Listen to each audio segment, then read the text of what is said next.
ভাষা ও সাহিত্যের ক্লাসে সকল শিক্ষার্থীকে স্বাগত জানাই। দশম শ্রেণীর পাঠ্যে বাংলা ভাষায় বিজ্ঞান রাজশেখর বসু দ্বারা রচিত আমরা ইতিমধ্যেই প্রথম পাঠ দেখে নিয়েছি। আজ আমরা দ্বিতীয় পাঠে অর্থাৎ অন্তিম পাঠে পাশ্চাত্য দেশের তুলনায় এদেশের জনসাধারণের থেকে শুরু করে অভিজ্ঞ লোককে দিয়ে যাচাই করে নেওয়া এই পর্যন্ত পাঠ করব। তো এই অংশটি পাঠ করবার পূর্বে তোমাদের জানিয়ে রাখি, প্রথম অংশের মধ্যে আমরা যে বিষয়বস্তুটুকু পেয়েছিলাম সেই বিষয়বস্তু সম্পর্কে ছোট্ট করে একটু আলোকপাত করে দিই, তারপরে দ্বিতীয় পাঠে প্রবেশ করি। প্রবন্ধ রচনা করা যতখানি জটিল, প্রবন্ধ পাঠ করাও কিন্তু ততখানি জটিল। আমাদের প্রথমে লক্ষ্য রাখতে হবে এই প্রবন্ধের মধ্যে অবস্থান করা যে উপজীব্য সুর, তাকে গ্রহণ করবার মতো মানসিক প্রস্তুতি প্রথম দরকার আমাদের প্রত্যেকের। তাহলে কিন্তু প্রবন্ধ পাঠ সার্থক হবে, নচিত কিন্তু ব্যর্থ হতে হবে। বিষয়টা কি বলতে চাইছি, একটি প্রবন্ধকে অনুসরণ করতে গেলে, অনুভব করতে গেলে, জটিলভাবে গ্রথিত প্রত্যেকটি প্রবন্ধের মূল সুর তাকে অনুভব করে নিতে গেলে মানসিক প্রস্তুতির প্রয়োজন আছে। আমরা প্রথম অংশে যে অংশটুকু দেখেছিলাম তাকে প্রথমে বুঝে নেওয়ার চেষ্টা করি। প্রবন্ধকার সেখানে বলছেন বাংলা ভাষায় বিজ্ঞান চর্চা অবশ্যই করা উচিত, কিন্তু এই বাংলা ভাষায় বিজ্ঞান চর্চা করতে গেলে বেশ কতগুলি বাধার সম্মুখীন আমরা হতে পারি। তার মধ্যে প্রথম বাধায় রয়েছে এ দেশের মানুষের মধ্যে বিজ্ঞান চেতনা আজও সীমিত। তাই সেই সীমিত বিজ্ঞান চেতনা নিয়ে সেই মানুষদেরকে সচেতন করা বিজ্ঞান সম্পর্কে তা কিন্তু যথেষ্ট কঠিন কাজ। এবার বিজ্ঞানের প্রবন্ধ নিবন্ধ যাই রচনা হোক না কেন, সেগুলো কয়েকটি নির্দিষ্ট ধারায় রচনা করা উচিত, কারণ বাংলা ভাষায় বিজ্ঞান চর্চায় এখনো অনেক সমস্যা রয়েছে। তার মধ্যে প্রথম সমস্যা হলো, যা বললাম, এদেশের মানুষের বিজ্ঞান চেতনা কম। দ্বিতীয় হলো অবশ্যই পারিভাষিক দিক থেকে বাংলা এখনো কিন্তু স্বয়ং সম্পূর্ণ ভাষা নয়, অর্থাৎ আত্মনির্ভরশীল ভাষা নয়।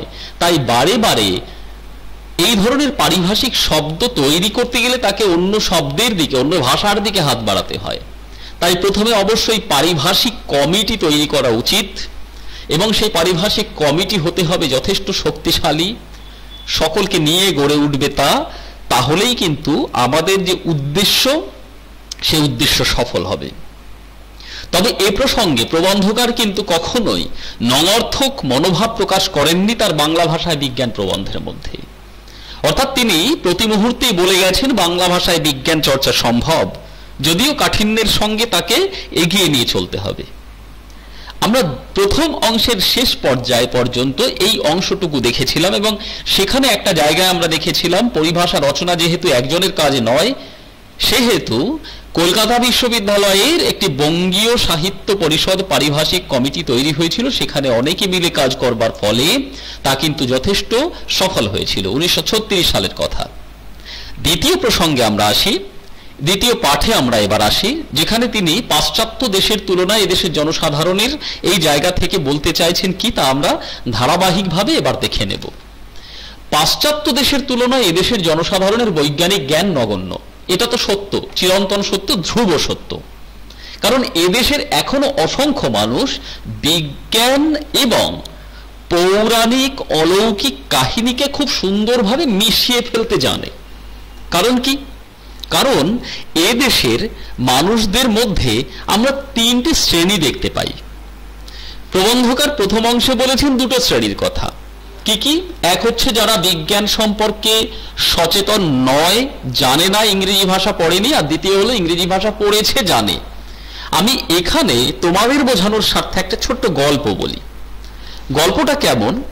এদেশের বিজ্ঞান জানা বা না জানা এই সকল মানুষকে আমরা যদি তিনটে ধারায় বিন্যস্ত করি, তার প্রথম ধারাটি হলো কিচ্ছু বিজ্ঞান জানে না, ধরে নিলাম বিজ্ঞান সম্পর্কে কোনো ধারণাই নেই, এটা হলো প্রথম শ্রেণী। দ্বিতীয় শ্রেণী হলো যারা বিজ্ঞান একটু একটু শিখেছে আর পৌরাণিক কাহিনী জানে, কিছু কিছু জেনে ওই বিজ্ঞানের সঙ্গে পৌরাণিক কাহিনীকে খুব সুন্দরভাবে মিশেল করে দিতে পারে। মিশেল মানে মিশিয়ে দিতে পারে। আর তৃতীয় শ্রেণীতে অবস্থান করে যারা সত্যি বিজ্ঞানের পূজারী, যারা বিজ্ঞান সম্পর্কে সুনিশ্চিত এবং সত্য জ্ঞান উপলব্ধি করেছে। এবার একটা গল্প বলি। গল্পটা এই রকম, এক অনেক বড় ভিড়, এই তিন শ্রেণীর মানুষই অবস্থান করছে সেখানে। একজন ব্যক্তি তিনি পৌরাণিক গল্প সেখানে বলছেন।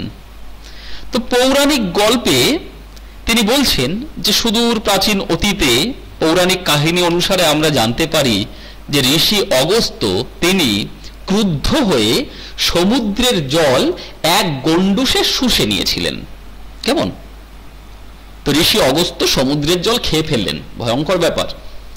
এটা শোনার পরে তার সামনে অবস্থান করা যে সাধারণ মানুষ, যারা শুনছে, যারা শ্রোতা, তাদের মধ্যে একটা হৈ হৈ রই রই রব শুরু হয়ে যায়। প্রথম শ্রেণীর মানুষ যারা কিচ্ছু জানে না বিজ্ঞান সম্পর্কে, তারা বলছে বাবা তাই, একদম খেয়ে ফেললো, কি করে খেয়ে ফেললো গো, এক্সেট্রা এক্সেট্রা, অনেক প্রশ্ন তাদের মনে দানা বাঁধলো। তৃতীয় শ্রেণীর যারা বিজ্ঞান জানে, তারা অত শত না বলে নিশ্চুপভাবে অবস্থান করে এর সত্যতা মনে মনে উপলব্ধি করবার চেষ্টা করলো যে এই অলৌকিক কাহিনীর মধ্যে কোন সত্যতা লুকিয়ে আছে, কোন মূল্যবোধের শিক্ষা লুকিয়ে আছে। কেমন? কারণ প্রত্যেক কাহিনীর মধ্যেই তো মূল্যবোধের শিক্ষা থাকে। তো বিজ্ঞান সচেতক মানুষ তার ভিতর থেকে মূল্যবোধের শিক্ষাকে খুঁজে নিতে চলেছে, বোঝার চেষ্টা করছে। আর দ্বিতীয় শ্রেণীতে যারা রয়েছে তারা হলো ওই পৌরাণিক কাহিনী আর বিজ্ঞানে খুব সুন্দর একটা মিশেল করে দিতে পারে, মিশিয়ে দিতে পারে। তো প্রথম শ্রেণীর মানুষ যখন হৈ হৈ রই রই রব শুরু করে দিয়েছে, কি হলো, কি করে খেলো, হেন ইত্যাদি এই থেকে শুরু করে এইগুলি, তখন এই দ্বিতীয় শ্রেণীর মানুষগুলি তারা বলছে আরে বাবা শোনো শোনো, আসলে খায়নি, অগস্ত্য ঋষির অনেক তীব্রতা ছিল, অনেক দেহের মধ্যে জ্যোতি উৎপন্ন হয়েছিল, কারণ তিনি তো অনেকদিন ধরে তপস্যা করেছিলেন, তাই সেই তীব্রতা বা জ্যোতি দ্বারা তার চোখ থেকে তীক্ষ্ণ জ্যোতি নিঃসৃত হয়েছিল। আর সেই জ্যোতি নিঃসৃত হয়ে সমুদ্রের জলে পড়ে সমুদ্রের জল হাইড্রোজেন আর অক্সিজেনে বিশ্লিষ্ট হয়ে বাতাসে উড়ে যায়। দারুণ বিষয়। কিন্তু দেখো, লক্ষ্য করে এই দ্বিতীয় শ্রেণীর যে সমস্ত পাঠক, এরা কিন্তু ভয়ঙ্কর হয়ে থাকে। কারণ তারা কি করে, তারা নিজেও সঠিকভাবে শেখে না, আর প্রথম শ্রেণী যারা মোটে বিজ্ঞান জানে না তাদের শিখতেও সাহায্য করে না। এরা কিন্তু ভয়ঙ্কর হয়, কারণ তারা পৌরাণিকতাকে আর বিজ্ঞানকে মিশিয়ে একটা ভয়ঙ্কর রূপ প্রদান করবার চেষ্টা করে। এটা শোনার পরে প্রথম শ্রেণীর যারা ছিল তারা বলছে না না, ওইসব কিছু হয়নি, একদম চো করে খেয়ে নিয়েছিল। যাই হোক, ঘটনাটা এখানেই সমাপ্ত হলো। আসলে উদ্দেশ্য এই তোমাদের এই গল্পটা বলবার যে দ্বিতীয় শ্রেণীর পাঠক হয়ও না, বিজ্ঞানকে বিজ্ঞানের মতন চলতে দাও, পৌরাণিক কাহিনী থেকে মূল্যবোধ সঞ্চার করবার চেষ্টা করো। প্রাথমিক বিজ্ঞানের সঙ্গে কিঞ্চিত পরিচয় না থাকলেও কোনো বৈজ্ঞানিক সন্দর্ভ বোঝা কঠিন। তাহলে প্রাথমিক বিজ্ঞান সম্পর্কে যদি আমাদের পরিচয় না থাকে, তাহলে কোনো বৈজ্ঞানিক সন্দর্ভ, প্রবন্ধ, নিবন্ধ এগুলো কিন্তু আমরা বুঝে নিতে পারি না। তাহলে আমাদের প্রবন্ধ, নিবন্ধ, সন্দর্ভ এগুলো বুঝতে গেলে বিজ্ঞান বিষয়ক আমাদের কিন্তু লক্ষ্য করতে হবে, অবশ্যই লক্ষ্য করতে হবে যে প্রাথমিক বৈজ্ঞানিক জ্ঞান সম্পর্কে আমাদের মধ্যে কোনো ধারণা আছে কি না। তাহলে প্রাথমিক বিজ্ঞান সম্পর্কে আমাদের দরকার জ্ঞান অর্জন করা। ইউরোপ আমেরিকায় পপুলার সায়েন্স লেখা সুসাধ্য এবং সাধারণে তা সহজেই বোঝে। এই সমস্ত পাশ্চাত্য দেশ, ইউরোপ, আমেরিকা থেকে শুরু করে এই সকল পাশ্চাত্য দেশে, কেমন, এই পাশ্চাত্য দেশগুলিতে পপুলার সায়েন্স লেখা সুসাধ্য। কেন সুসাধ্য? কারণ সহজেই তারা বোঝে। কিন্তু আমাদের দেশের বর্তমান অবস্থা তেমন নয়। বয়স্কদের জন্য যা লেখা হয় তাও প্রাথমিক বিজ্ঞানের মতন গোড়া থেকে লিখতে হয়, নয়তো তারা বুঝতে পারে না। আর জনসাধারণের জন্য যারা বাংলায় বিজ্ঞান লেখেন তারা এই বিষয়ে অবহিত না হলে তাদের লেখা জনপ্রিয় হবে না। এবার লক্ষণীয়, আমাদের দেশে বয়স্কদের জন্য যদি বিজ্ঞান লেখা হয় তাহলেও তাদের জন্য সেই প্রাথমিক বিজ্ঞান থেকে লিখতে শুরু করতে হয়। কারণ কি, তাদের তো বিজ্ঞান সম্পর্কে প্রাথমিক জ্ঞান নেই। কেমন? এবার জনসাধারণের জন্য যারা বাংলা ভাষা বিজ্ঞান লেখে তাদের কিন্তু এই বিষয়টা জানা উচিত, জানতে হয়, না জানলে সমস্যার সৃষ্টি হয়। অবশ্য কালক্রমে এদেশে বিজ্ঞান শিক্ষার বিস্তার হলে এই অসুবিধা দূর হবে, তখন বৈজ্ঞানিক সাহিত্য রচনা সুসাধ্য হবে। প্রবন্ধকার আশাবাদী, তাই তিনি বলছেন যে আগামী সময়ে একটা সময় অবশ্যই বিজ্ঞান রচনা সুসাধ্য হবে, কারণ বিজ্ঞান সম্পর্কে মানুষের মধ্যে সচেতনতা বাড়বে। সুতরাং কালক্রমে এই রচনা সুসাধ্য হবে। আমি কালো কালিতে মোটা করে লিখে দিয়েছি এখানে, এই লাইনটি কিন্তু যথেষ্ট গুরুত্ব বহন করছে। তখন বৈজ্ঞানিক সাহিত্য রচনা সুসাধ্য হবে। কেমন? কখন না, আগামী সময় যখন এদেশে বিজ্ঞানের বিস্তার ঘটবে। অর্থাৎ এই সময়ের কথা বলতে চাইছেন। আজ আমরা যেখানে দাঁড়িয়ে আছি, আমাদের মধ্যে বিজ্ঞান সম্পর্কে খানিকটা হলেও সচেতনতা তৈরি হয়েছে, এই সময়ের কথা প্রবন্ধকার বলছেন। প্রত্যেক প্রবন্ধকার সাহিত্যিক তারা কিন্তু ইতিবাচক হয়ে থাকেন। এখানে সেই ইতিবাচক মনোভাবের পরিচয় আমরা কিন্তু পেলাম। কেমন? এবার তারপরের অংশে আসি। বৈজ্ঞানিক বিজ্ঞান আলোচনার জন্য যে রচনা পদ্ধতি আবশ্যক তা অনেক লেখক এখনো আয়ত্ত করতে পারেনি। অনেক স্থলে তাদের ভাষা আড়ষ্ট এবং ইংরেজির আক্ষরিক অনুবাদ হয়ে পড়ে। এটা কিন্তু সবচেয়ে বড় সমস্যা। বিষয়টা কি, আমি একটি বিজ্ঞান বিষয়ক প্রবন্ধ বা নিবন্ধ রচনা করব। এবার সেই প্রবন্ধ বা নিবন্ধ রচনা করতে গেলে আমাদের প্রথমে একটা মানসিক অবস্থা তৈরি করতে হবে কিনা আমি রচনা করব, সুতরাং আমাকে মাছি মারা কেরানি হলে চলবে না। অর্থাৎ আমি বিজ্ঞান বিষয়ক কোন একটা প্রবন্ধকে বাংলায় অনুবাদ করছি, ইংরেজির আক্ষরিক অনুবাদ করে ফেললাম, সেটা কিন্তু কখনোই প্রত্যেক পাঠকের কাছে সুসাধ্য হবে না, মানে বুঝে নেওয়া সহজ হবে না। তাই সুসাধ্য করতে গেলে, বুঝে নিতে, সহজে বুঝে নেওয়াতে গেলে আমাকে সেই দোষ থেকে মুক্ত হতে হবে। মানে বিষয়টা কি, পারিভাষিক দিকটা আমার স্পষ্ট রাখতে হবে, অনুবাদটা যেন ঠিকঠাক হয়, শব্দের অনুবাদ না হয়, তার যেন ভাবগত অনুবাদ হয়। অর্থাৎ আমি যখন বঙ্গে অনুবাদ করলাম, মানে বঙ্গানুবাদ করলাম, তখন কিন্তু আমার লক্ষ্য রাখতে হবে এই অনুবাদটি যেন সঠিক ধারায় হয়ে থাকে, অর্থাৎ ভাবগত অনুবাদটি যেন বজায় থাকে। শব্দের অনুবাদ হলে তা কিন্তু কখনোই সুপ্রতিষ্ঠিত হবে না। তাহলে কিন্তু পাঠক সমাজের মধ্যে একটা বিভ্রান্তি সৃষ্টি হবে। আর বিভ্রান্তি সৃষ্টি হলে তাহলে একজন বিজ্ঞান বিষয়ক প্রবন্ধ বা নিবন্ধকারের যে উদ্দেশ্য, সেই উদ্দেশ্য বিঘ্নিত হবে। উদ্দেশ্যটা কি? পাঠককে সচেতন করা। যেমন ধরো, অনেক লেখক মনে করেন ইংরেজি শব্দের যে অর্থ ব্যাপ্তি বা কন্নোটেশন, বাংলা প্রতিশব্দেরও ঠিক তাই হওয়া চাই। মানে ইংরেজি শব্দের যে একটা অর্থের ব্যাপ্তি থাকে, বাংলারও সেই রকম হওয়া দরকার। এই জন্য অনেক সময় যারা অদ্ভুত অদ্ভুত শব্দ প্রয়োগ করেন, কন্নোটেশন ভাবতে গিয়ে অনেকে কি করে, অদ্ভুত অদ্ভুত শব্দ প্রয়োগ করে ফেলেন। কেমন? মানে আসলে কন্নোটেশন বা অর্থব্যক্তি মানে প্রচলিত অর্থের অতিরিক্ত ইঙ্গিত। কেমন? এটা এর অর্থ দাঁড়ায়। তো সেই অনুযায়ী তারা কি করে ফেলেন, তা সেই বাংলা শব্দটাও সেই রকম ভাবে গ্রথিত করেন, ফলে অর্থ কিন্তু সুস্পষ্ট হয় না। কেমন? ধরে নাও যদি বলি আমি ওয়ান্স আপন এ টাইম, ইংরেজিতে এই সেন্টেন্সটি বঙ্গানুবাদ করলাম, একদা এক সময় আমি যদি বলি খুব সুন্দরভাবে হলো, কিন্তু ওয়ান্স আপন এ টাইম, ওয়ান্স একটি, আপন এ টাইম এরকম করে শব্দের যদি অনুবাদ করি, তাহলে তা তো ভয়ঙ্কর রূপ ধারণ করবে। ইংরেজি সেন্সিটিভ শব্দ নানা অর্থে চলতে পারে। সেন্সিটিভ মানে কি? সেন্সিটিভ শব্দের অর্থ হলো ঠিক স্পর্শকাতর, কিন্তু এই স্পর্শকাতর সব জায়গায় যদি আমরা ব্যবহার করি, যেমন ধরো সেন্সিটিভ পারসন বললাম, স্পর্শকাতর ব্যক্তি। আবার বললাম সেন্সিটিভ ওন্ড, স্পর্শকাতর ক্ষত। সেন্সিটিভ প্ল্যান্ট, স্পর্শকাতর উদ্ভিদ। সেন্সিটিভ ব্যালেন্স, স্পর্শকাতর সাম্যতা বা ভারসাম্য। সেন্সিটিভ ফটোগ্রাফিক পেপার, স্পর্শকাতর ছবি ছাপানোর জন্য বিশেষ কাগজ। অর্থ কিন্তু সুস্পষ্ট হলো না। তাহলে এই সেন্সিটিভ শব্দটি ইংরেজি শব্দ, যার বাংলা প্রতিশব্দ স্পর্শকাতর হতে পারে, কিন্তু আমি কোন শব্দের নিরিখে সেই শব্দটি ব্যবহার করছি, সেই শব্দ অনুসারে তখন কিন্তু শব্দের অর্থ রচনা করতে হবে। মানে সেন্সিটিভ পারসন যদি বলি, তখন আমরা বলতে পারি অভিমানী মানুষ, স্পর্শকাতর মানুষ হয় না। সেন্সিটিভ ওর যদি বলি, তাহলে ব্যথা প্রবণ স্থান, এটা বলতে পারি। কিংবা সেন্সিটিভ প্ল্যান্ট যদি বলি, তখন স্পর্শকাতর, উত্তেজী, সুবেদী এরকম ব্যবহার করতে পারি। কেমন? বা সেন্সিটিভ ফটোগ্রাফিক পেপার শব্দটা যদি বলি, তখন বলতে পারি সুগ্রাহী কাগজ। সুতরাং এইভাবে যদি রচনা করি, তাহলে যে পাঠকেরা পড়বে বিজ্ঞান বিষয়ক প্রবন্ধ নিবন্ধ, তাদের মধ্যে সঠিক জ্ঞানটি স্পষ্ট হয়ে উঠবে। কেমন?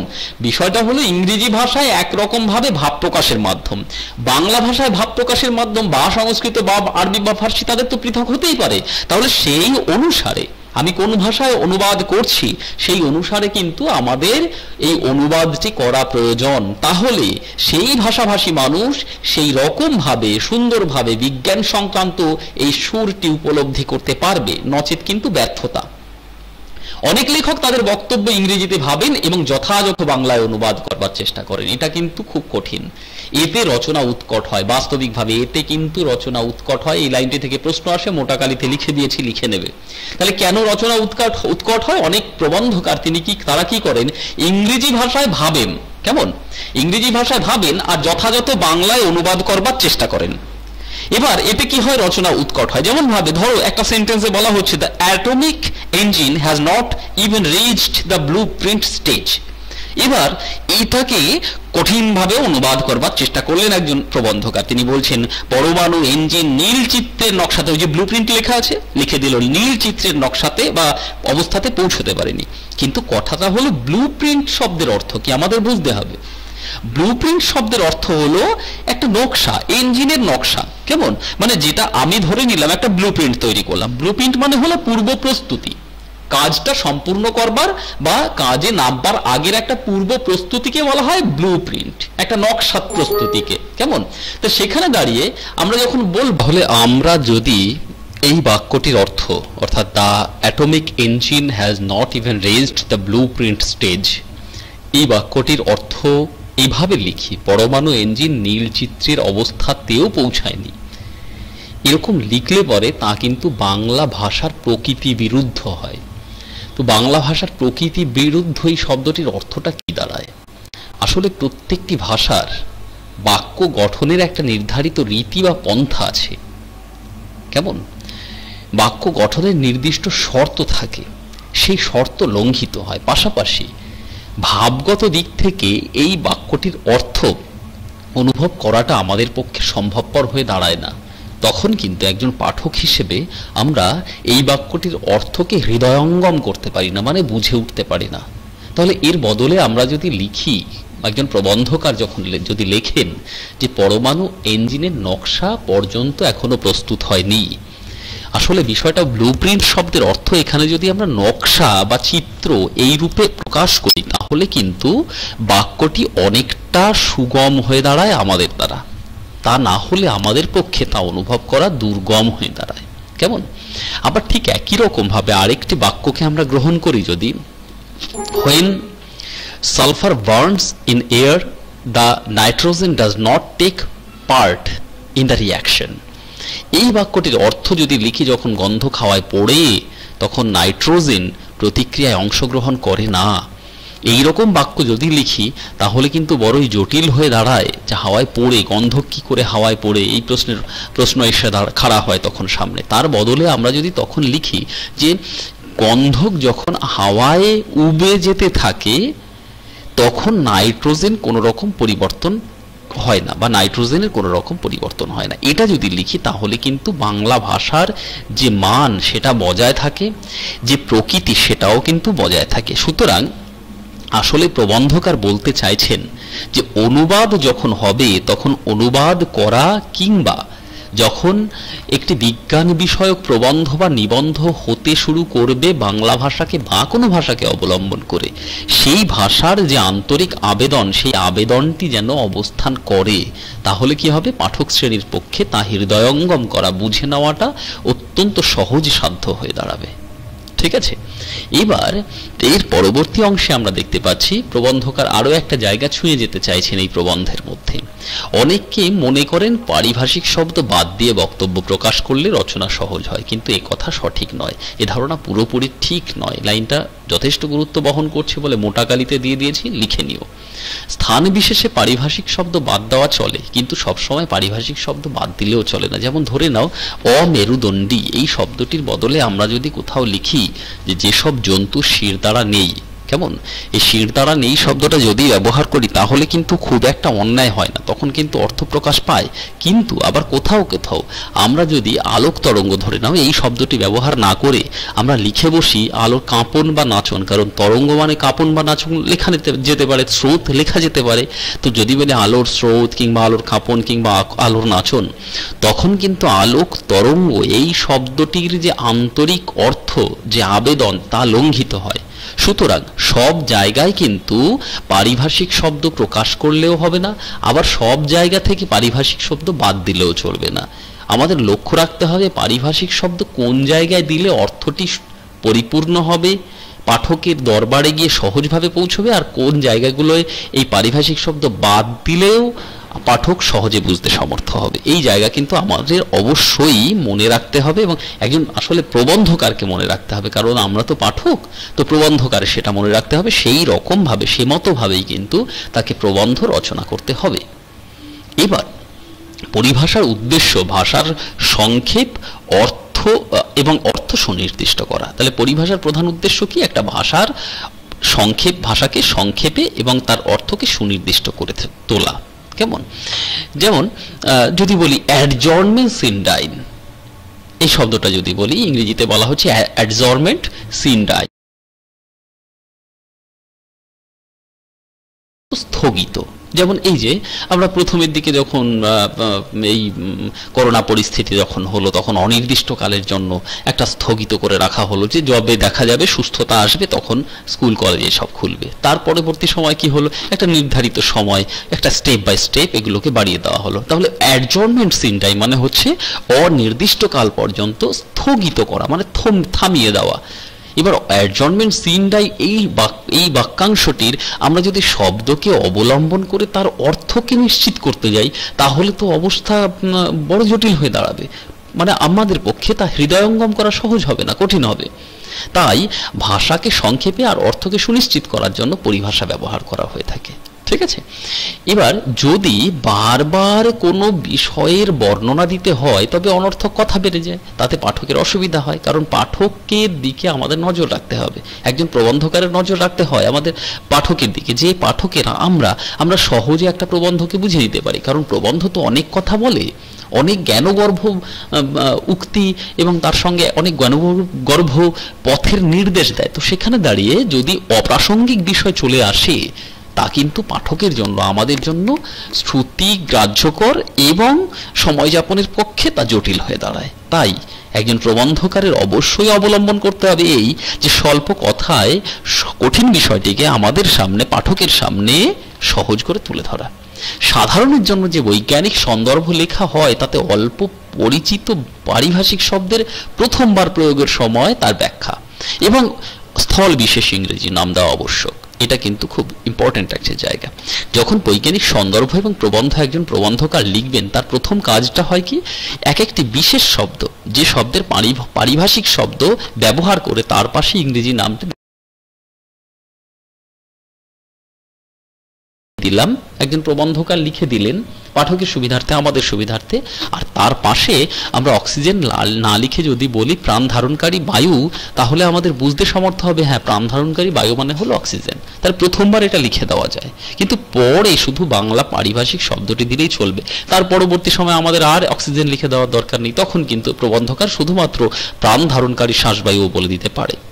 ঠিক আছে? বোঝা গেছে কি বললাম? বেশ, এবার এর পরবর্তী অংশে আমরা আসছি।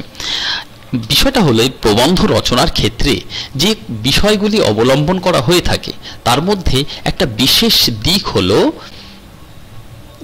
একটু টেকনিক্যালি সমস্যা হয়েছে, হ্যাঁ, এবার বলি, প্রবন্ধ, সে যেই প্রবন্ধ হোক না কেন, সেগুলো রচনার ক্ষেত্রে আমাদের একটা বিশেষ লক্ষ্য রাখা দরকার। তা হলো আমাদের আলংকারিক গুণ। আলংকারিক মানে অলংকার কেন্দ্রিক সাহিত্য এবং তার বিচার বিশ্লেষণ যারা করে থাকেন তাদের আলংকারিক বলা হয়। তো আলংকারিক গুণ শব্দের ত্রিবিধ কথা বলেছেন, মানে একটা শব্দ তিনটে রূপে অর্থ প্রতিভাত করতে পারে। কি কি? একটা হলো অভিধা, একটা লক্ষণা, একটা ব্যঞ্জনা। অত্যন্ত গুরুত্বপূর্ণ এই লাইনটি, খুব ভালো করে মনে রাখবে। অভিধা শব্দের অর্থ হলো যার আভিধানিক অর্থ আছে, অর্থাৎ ডিকশনারি খুলে, অভিধান খুলে তুমি যার অর্থ পেতে পারো। লক্ষণা মানে কি?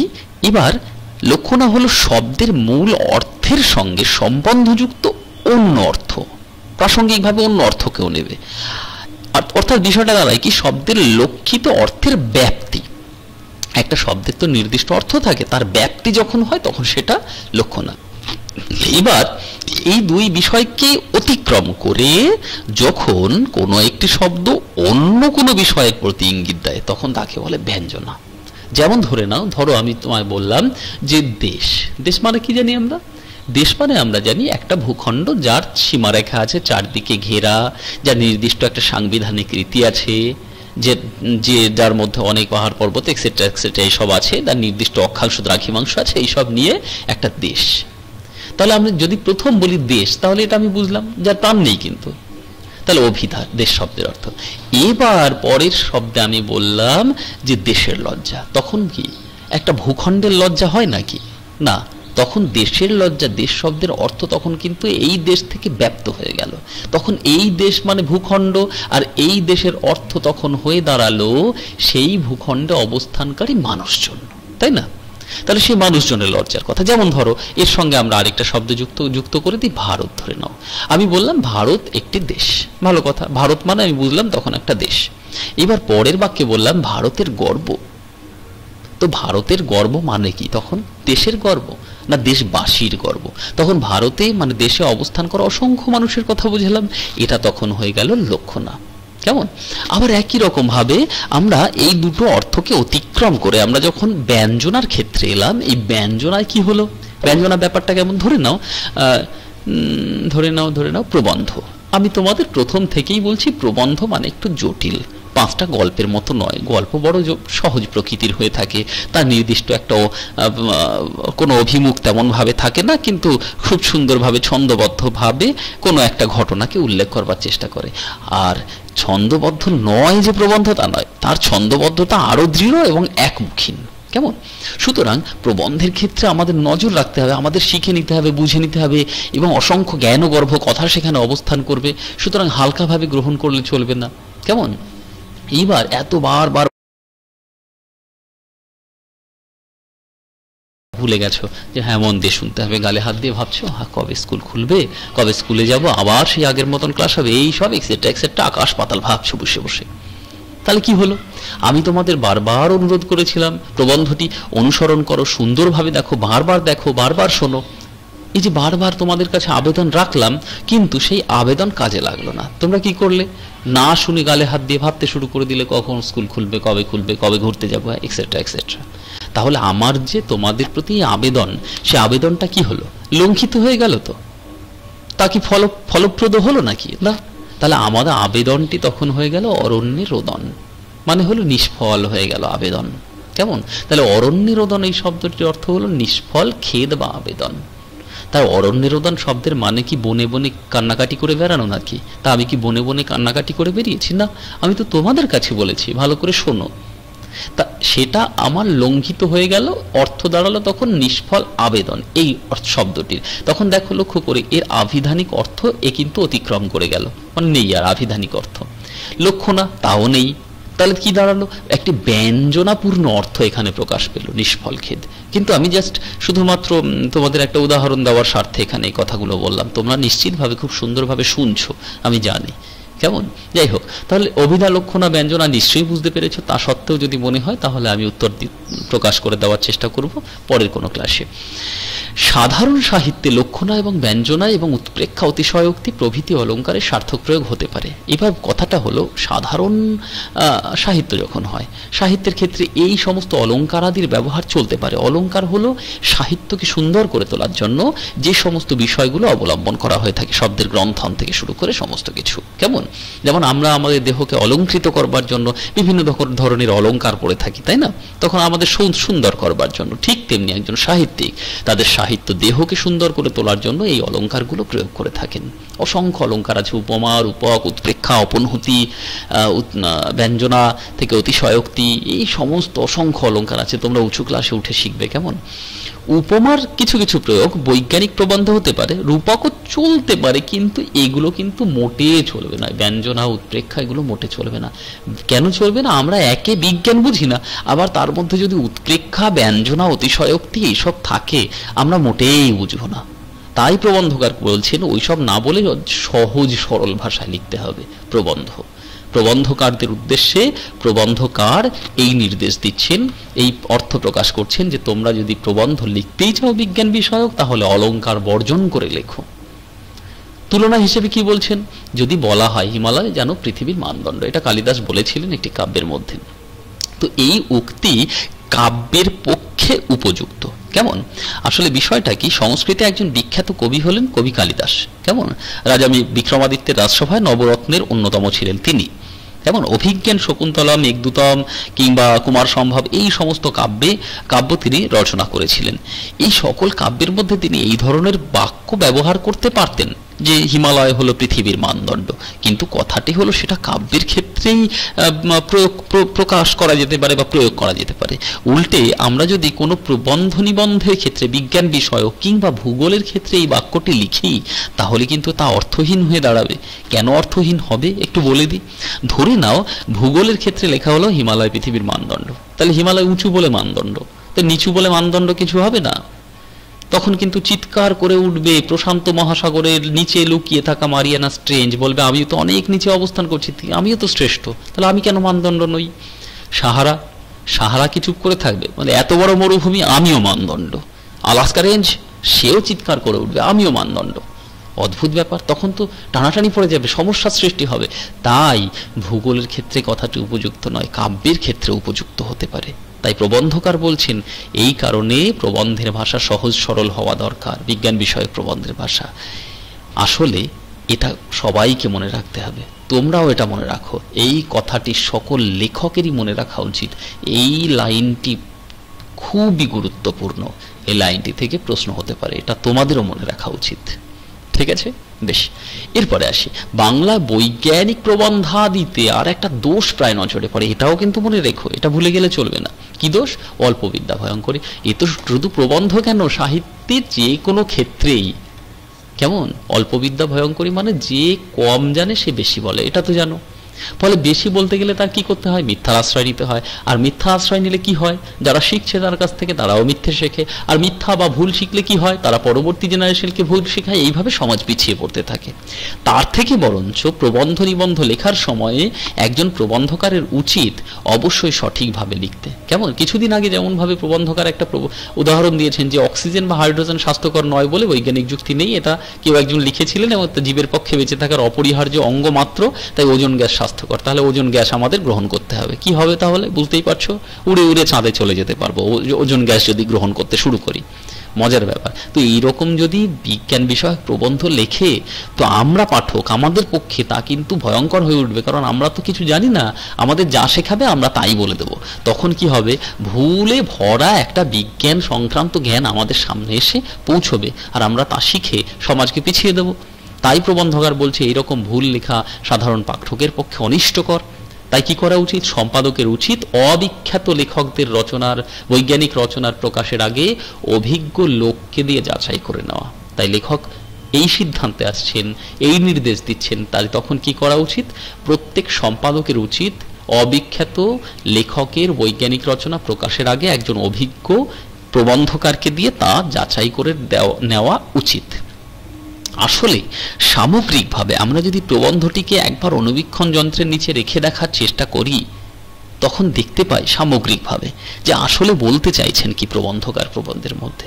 বলতে চাইছেন এই যে প্রবন্ধ বিজ্ঞান বিষয়ক, তা লিখতে গেলে পাঠকের মতন ভাবতে হবে, পাঠকের মতন ভেবে লিখতে হবে। আমি কাদের জন্য লিখছি? কাদের জন্য লিখছি? যারা প্রথম বিজ্ঞান বিষয়ক প্রবন্ধ পড়ছে। তারা কি শিখবে? তারা সত্যতা শিখবে। তাই লেখার সময় সত্যতাকে অবলম্বন করা, সহজ সরলতা দিকগুলোকে অবলম্বন করা এবং অবশ্যই জটিলতা বর্জন করে দিয়ে একটা সুন্দর দৃষ্টিভঙ্গি প্রকাশ করা প্রবন্ধের মধ্যে, যা শিখে আগামী প্রজন্মকে এগিয়ে নিয়ে চলতে সাহায্য করে। যাই হোক, প্রবন্ধ সম্পর্কে তৃতীয় আরেকটি ক্লাস রাখবো তোমাদের সমস্যাগুলো নিয়ে। অবশ্যই লাইভ ক্লাস থাকবে, তোমাদের যে সমস্যাগুলো থাকবে কমেন্ট বক্সে জানিও, আমি জানিয়ে সেখান থেকে উত্তর দিয়ে দেব। এবার আমরা এই অংশ থেকে যে প্রশ্নগুলো হতে পারে সেগুলো নিয়ে বলি একটু। দোষ থেকে মুক্ত না হলে বাংলা বৈজ্ঞানিক সাহিত্য সুপ্রতিষ্ঠিত হবে না। উৎস নির্দেশ করো। এই দোষের কারণ কি? 1+4 প্যাটার্নে হবে, আমি বিশ্লেষণ করে দিয়েছি, সেখান থেকে উত্তর তোমরা রচনা করবার চেষ্টা করো।